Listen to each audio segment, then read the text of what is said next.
Jalqabbiin bara haaraa bara 2018 uummata Itoophiyaa maraaf bara gammachuu milkiin tolee eegalame. Hidhi haaromsaa laga Abbayyaa waggoota 14f hojjetamaa ture bu'aa bahii hedduu keessa darbuun xumuramee eebbaaf qaqqabe jechuun gurri Itoophiyaanotaa aaga dhagee. Piroojeektiin kun jalqabamuusaarraa eegalee xumuramuusaa arguuf kan hawwu sabni Itoophiyaa marri badhaadhina biyyattii qabatamaan dhugoomsuuf qabeenyi biyyattiin miira tokkummaan of dandeenyee ni ijaarra jedhuun xinnaa fi guddaan irratti hirmaachuun aantummaa fi jaalala biyyaaf qabu kan itti dhugoomsedha.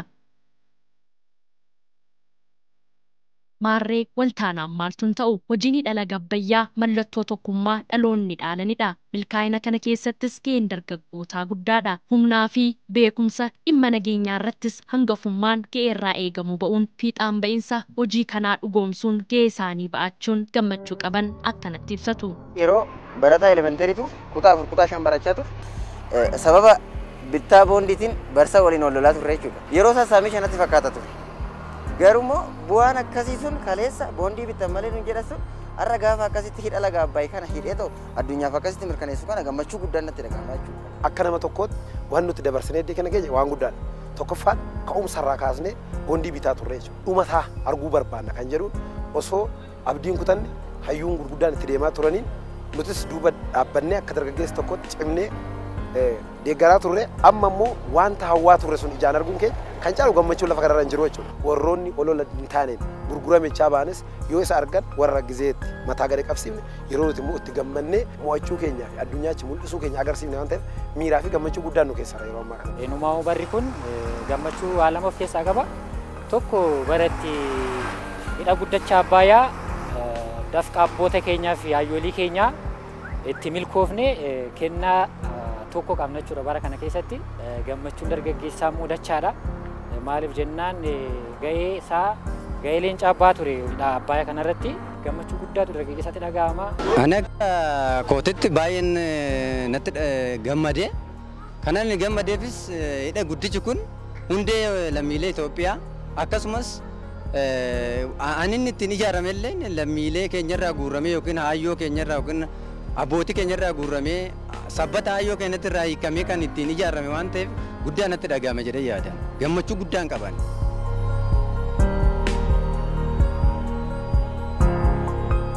Akka dargaggeettii tokkotti kan natti dhaga'ame gammachuu guddaadha.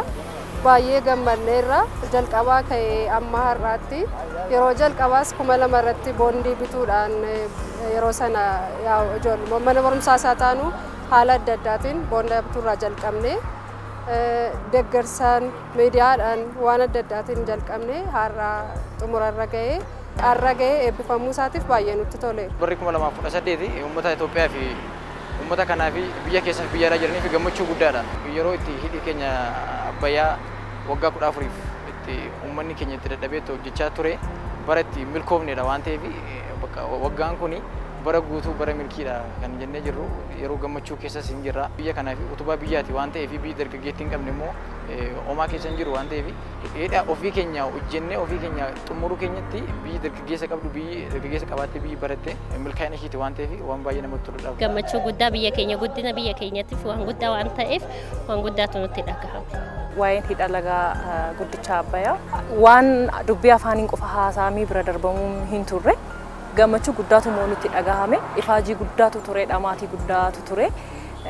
Isa keessatti gaheen hogeessotaa keessa ture, gaheen dargaggootaa ture, abbootii gurguddoo keessa ture. Kanaaf gammachuu guddaatu nutti dhagahame jechuudha. Dhimmi kuni dhimma biyyaati. Dhimma ijoolleedhaa guddaadhaa jennuu qofa miti. Dhimma namoonni hunduyyuu itti dhamahanii keessa darbamedha.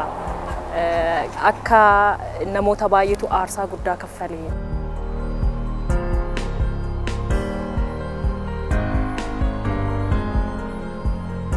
Dargaggoonni kun hojii hidha haaromsaa kanarratti ga'ee ba'atan haala kanaan dubbatu. Gaheen dargaggoota hidha laga Abbayyaa qofa osoo hin taane ijaarumsa biyya kana mootummaa jijjiiramaa kana fiduu keessatti gaheen dargaggoota gahee guddaadha. Haa ta'uuti immoo hidha laga Abbayyaa kana keessatti gaheen dargaggoota qarshii hin qabne illee qarshii tokko lamaan kan walitti guuree hidha laga Abbayyaa kana hidhe dargaggeessa. Kanaafuu humni guutuun hidha laga Abbayyaa qofa osoo hin taane humni guutuun biyya kana dargaggeessaan hojjetamaa jira. Karoora mootummaan kana booda karoorfatu guutuusa milkeessuu keessatti gahee guddaa taphatas jedhee nama. Jalqabumaa biyyi humna dargaggeessaa qabdu biyya carraa qabeettidha jedhama. Biyyi tokko humna dargaggeessaa yoo qabaatte dargaggeessi humna oomishaati, humna waa gochuu danda'uuti. Ijaarsa biyyaa keessatti, guddina biyya tokkoo keessatti humni dargaggeessaa waa hundaa ol, madaaltuu hundaa ol, humna murteessaa jijjiirama biyya tokkoo, abdii biyya tokkooti waan ta'eef gaheen dargaggootaa ijaarsa laga Abbayyaa keessatti qabu gahee olaanaa dhugaa dubbachuuf taana jechaadha. Kallattii hundarratti jechaadha. Humna biyya keenyatiin, maallaqa biyya keenyatiin, beekumsaa fi dandeettii injiinaroota biyya keenyatiin injifannoo sadarkaa kanarra gahuu keessatti gaheen dargaggootaa kaleessarraa eegalee uummata keessa jiraannu mataa isaatiin hubannoo kennuu irratti gaheen dargaggeessaa kaleessarraa kaasee gahee guddaa qaba ture jechaadha. So dargaggeessi gara fuula duraatittis har'a injifannoo kana argachuu qofa osoo hin ta'in eegumsa kanaan booda jiru irrattis qaamni biraa laga kana nuu eeguu danda'u. Ittisa isaati irratti qaamni kallattii nageenya laga kana eegurraa eegalee haga faayidaa itti fayyadamuutitti gahee dargaggootaa egereen dargaggoota waan ta'uu fi eeggachuu isaati irrattis akka ija isaatitti eeggachuu qaba. Ijaarsa hidha haaromsaa kana galmaan gahuudhaaf aarsaa guddaatu itti kaffalame gazaawee. Aarsaan kun hirmaannaa gama qarshii gara maallaqa gara diinagdeetiin qofa osoo hin ta'in wareegama hedduutu itti kaffalame. Iddoon itti ijaarame sun lafa gammoojjii ture gazaawee. Lafa gammoojjii kana keessatti injiinaroonni ogummaa gurguddaa qaban osoo magaalaa babbareedaa ta'anii qabeenya qaban fayyadamanii fataa jedhanii jiraachuu osoo danda'anu lafa gammoojjii sanitti jarar biyya isaanii diinagdeen ijaaru biyya isaanii gama hundaan ceesisuudhaaf achi kan gammoojjii san keessa ta'anii aarsaa guddaa itti kan kaffalan jechuudha. Kuni aga aarsaa lubbuu itti kaffaluutti kan gaaniidha jechuudha. Dargaggeessi immoo asirraan hojii humnaa hojjechuudhaan achi keessatti kan hirmaate dargaggeessadha.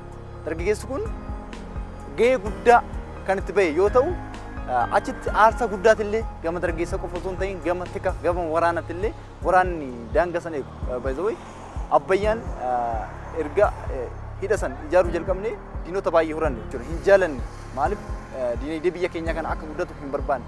Isaa sanillee eeguudhaaf informationii securityawwan garaagaraa eeguudhaaf waraanillee aarsaa guddaa achitti kaffalee jira jechuudha.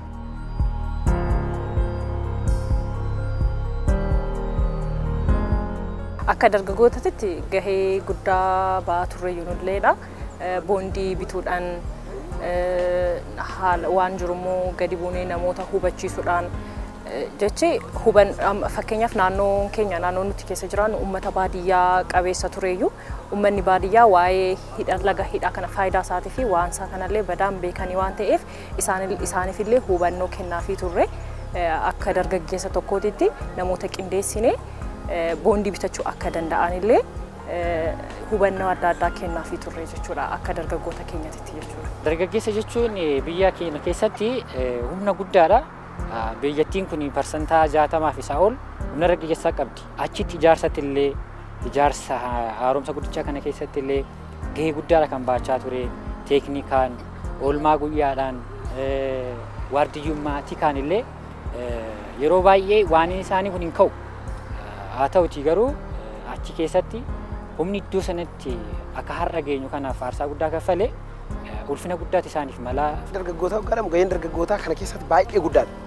Fakkeenyaaf raayyaa ittisa biyyaa keessa ta'ee dargaggoonni keenya hedduun bootaa sana eeguudhaan naannoo sana tiskuudhaan hanga har'aa kana arguun isa arguuf immoo aarsaa namoonni kaffalanii lubbuu qaalii itti dhaban jiru. Laga kana milkaa'uun laga Abbayyaa hayyootaan wal qabatee dargaggoota wal qabatee dargaggoon keenya aarsaa hedduu itti kaffalee aarsaa dargaggeessi itti kaffale kana immoo bara baraan kan jiraatuu fi kan jiraachisu kan jedhu gahee tokkotti kanaaf warroota aarsaatti kaffalan nuti immoo haa tiskinu haa eegnu kan jedhu yaada qaba. Kana biras dabarsee warroota kana milkeessuu keessatti gahee isaanii baataniif hundaan galatoomaa jechuun hin barbaada. Borus biyyi kun jijjiiramtee akka itti fuftu hundi keenya gahee keenya haa baannu kan jedhu yaada qaba.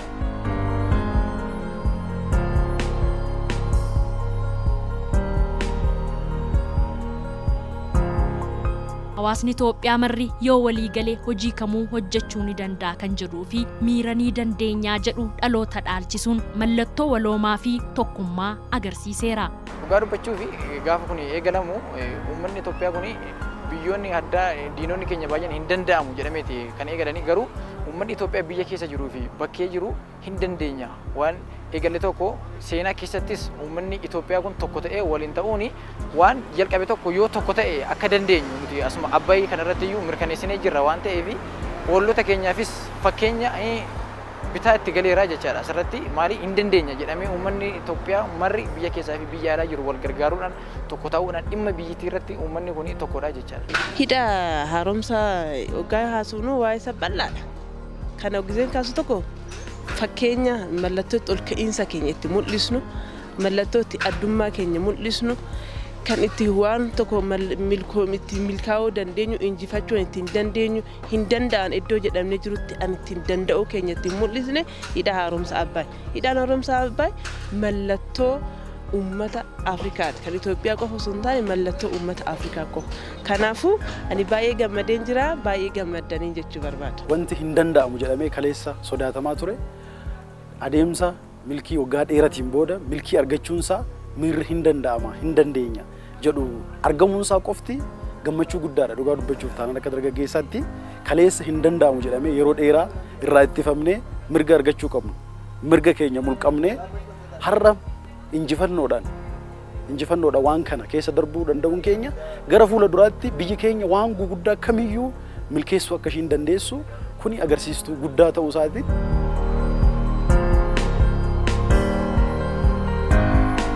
Biyya ijaaruu keessatti dargaggeessi gaafiin qabu jechuudha. Dargaggeessa kan biyya ijaaru har'allee boruufillee fuuldura keenyaafillee jechuudha. Piroojeektii akkanaa kana gurguddaa akka kanaa kana ijaaramuudhaaf kan jirus kan yaadamarra jirus kan ijaaramee xumurameenis dargaggeessi yaada guddaa humna guddaa qabu kanaan gargaaree bakka sanitti haga lubbuusaa wareegutti waan kana gochuusaatti dargaggeessi itti boonuu qaba.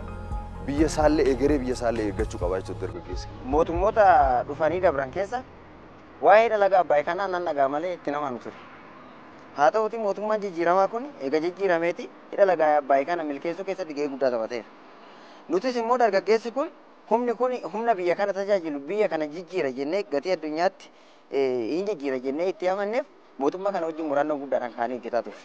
Haa ta'uuti immoo gaafa milkoominni akkatti ol beetoo mul'atu kana dhugaa dubbachuuf ani gammachuu guddaan natti dhaga'amaa jechuudha.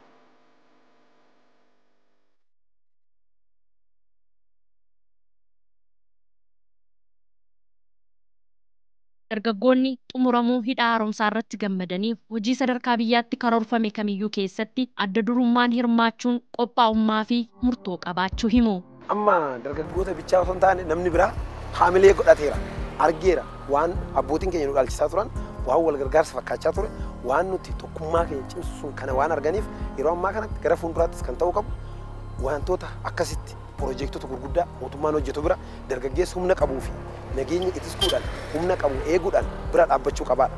Hundi keenya immoo abdii wantoota akkasitti abdii horan kana jira Abbayyuun xumurree kana hin xumurre jennee kutannoodhaan faana deemuu fi miira gammachuu fi miira onnee namatti toruun gaggeessuun barbaachisaadha yaada akka nama tokkotti. Dargaggeessi biyya kana keessa jiru hundiyyuu wanti biyya kana keessatti ta'aa jiru piroojeektoonni ta'aa jiran hundiyyuu kan kooti jedhee amanuudhaan gahee mataa isaa bahuu waan qabu hundatti akkasumatti dhaga'ama jechuudha. Kanaaf dargaggeessi kamiyyuu haa ta'u wantoota ta'an hundayyuu abbummaadhaan fudhatee deemsisuu akka qabu hojjechiisuu akka qabu natti dhaga'ama dhaamsinanii qabu.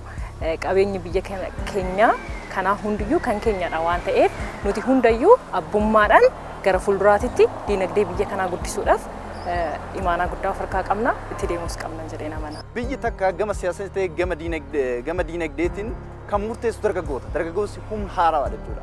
Kanaaf piroojeektiiwwan gama fuuldura keenyatti illee ijaaraman karuma kamiinuu yaa ta'u hin barbaachisa yoo ta'e gama diinagdeetiin gara maallaqa yoo barbaachise maallaqa gargaaruudhaan gama waraanaatti illee yoo barbaachise diinagdee biyya keenyaa guddisuudhaaf injifannoo biyya keenyaa ol kaasuudhaaf gama waraana illee yoo barbaachise nuti akka dargaggeessatti jaalala biyya keenya waan qabnuuf wareegama kamiyyuu kaffallee biyya keenya akka guddattu akka addunyaa irratti mul'attu nuti ni taasisna jedha.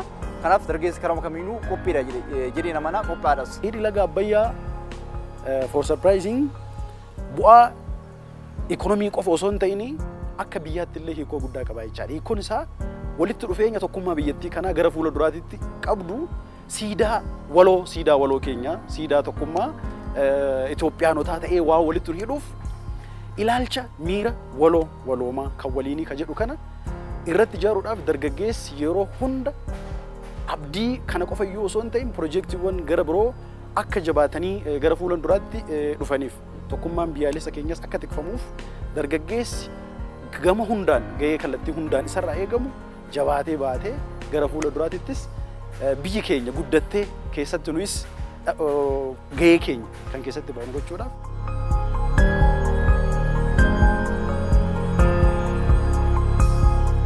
Nuti dargaggoonni umurii kanarra jiru kuni qabeenya keenya an keenya waan ta'eef eegumsa isaallee nuti barbaachisaadha taanaani raayyaa ittisa biyyaatti dabalamuun leenjii gahaa fudhannee hidha laga Abbayyaa keenya naannoo sunitti karaa kamiiniyyuu eeguudhaaf dargaggeessi hundumtuu dargaggeessi Itoophiyaas ta'e Oromoos ta'e nuti qophiidha naannoo suniin eegna. Kana qofa immoo miti immoo wanti hojjetamu hidha Abbayyaa kana qofa miti waggaa 14tti milkaa'eera nuuf xumurameera. Kana qofa osoo hin taane akkuma muummichi ministeeraa keenya ilmi Abbaa Gadaa Abbichuun jedhe kana booda wantoota hedduudha hojjennee agarsiisneerra hingoona jennee uummanni Itoophiyaa tokko taane hingoona waa jedheera.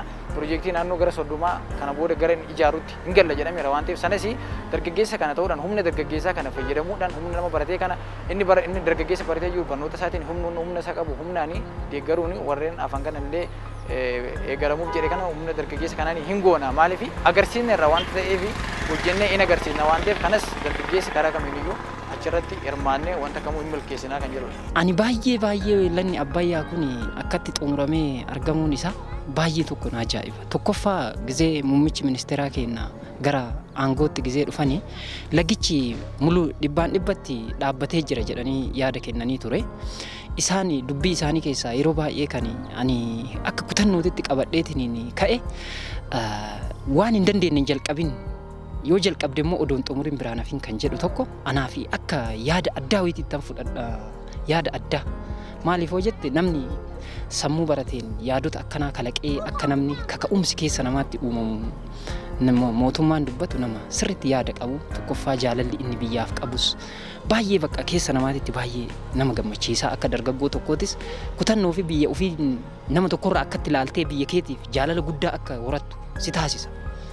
Wanti kana caale jira jedhee yaadu. Ga'een dargaggootaa badhaadhina biyyaa mirkaneessuu keessatti qaban olaanaa ta'uun beekamaadha. Kanaaf hooggantoonni dargaggoota qindeessanii fi gurmeessan dargaggoonni yeroo ammaatti hubannoo gaarii qabaachuun hojiilee gurguddaa sadarkaa biyyaatti karoorfaman keessatti hangafummaan hirmaachuun ga'ee isaanii baachuuf qophaa'ummaa qaban himu. Dargaggoonni keenyas humnaan deeggaruudhaan boondii bituudhaan maallaqa haga danda'an buusuudhaan hidhi haaromsaa kun akka milkaa'uuf ga'ee olaanaa isaanii taphataniiru jechuudha. Piroojeektiiwwan guguddoo abjuu fakkaatan piroojeektiiwwan haaraa jalqabaman akkasuma immoo dur jalqabamanii too hafan xumurreerra. Ani akka hooggansa dargaggootaa tokkootti dhaamsinee dargaggootaaf qabu dargaggoonni keenya meeshaa warra biyya kana bittinsuu barbaadan meeshaa warra biyya kana jeequu barbaadanii osoo hin taane hooggansa keenya warra guddina biyyaaf warra biyya tana fakkeenya Afrikaa akka taatuuf hojjechaa jiran cinaa dhaabbatanii gahee isaanii akka isaan bahatan dhaamsan dabarsuuf barbaadu. Humna isaaniitiin hidha haaromsa sanarratti piroojeektii sanarratti argamanii hojjechaa turan baay'ee isaanii dargaggoota. Inni kan biraa waan qabanirraa qabeenya qabanirraa arjoomanii jiru. Kana malee waardiyyaa tahanii hidhi haaromsaa sun akka piroojeektiin kun hojjetamee xumuruuf gahee isaanii baataniiru. Kana malee immoo boondii bittaa boondiitiin kallattii adda addaatiin dargaggoonni bal'inaan kan isaan irratti hirmaachaa jiran jechuudha. Kanaafuu dhimmi hidha haaromsaatiin wal qabatu dhimma bilisummaati. Hiyyummaa hidda gadi fageeffate biyya kanarra jiru keessaa bahuudhaaf sochiin dargaggoonni naannoo hidha haaromsaa kanarratti taasisan hiikoo guddaadha kan inni qabu. Amma hidha haaromsaa xumurreeti jira. Kan nu eeggatu immoo dhimma ulaa galaanaati. Dhimmi ulaa galaanaa kun akka biyyaatti biyyi kun almost hidhaa keessa kan siin jirtu karaa ittiin gadi baatu hin qabdu balbala hin qabdu. Kanaaf immoo gaaffii ulaa galaanaa kana addunyaaf dhiyeessitee jirti. Akka addunyaattis gaaffiin ishiin dhiyeessite kun fudhatama argatee jira jechuudha. Kanaaf karaa danda'ame hundaatiin dhimma ulaa galaanaa kana deebisaa argachuudhaaf dargaggoonni yeroo kam caalaayyuu qophaa'aniiti kan jiranii jechuudha. Dargaggoonni keenya yeroo hundumaa mootummaa keenya cinaa kan isaan jiranii biyya bira kan isaan dhaabbatanii akkuma kaleessa dhiigaaf lafee isaaniitiin biyya kana ijaaranii har'aan gahan har'as immoo dhimma ulaa galaanaa kana deebisisuudhaaf waan taasifamu keessatti gahee isaanii bahuudhaaf qophaa'adha.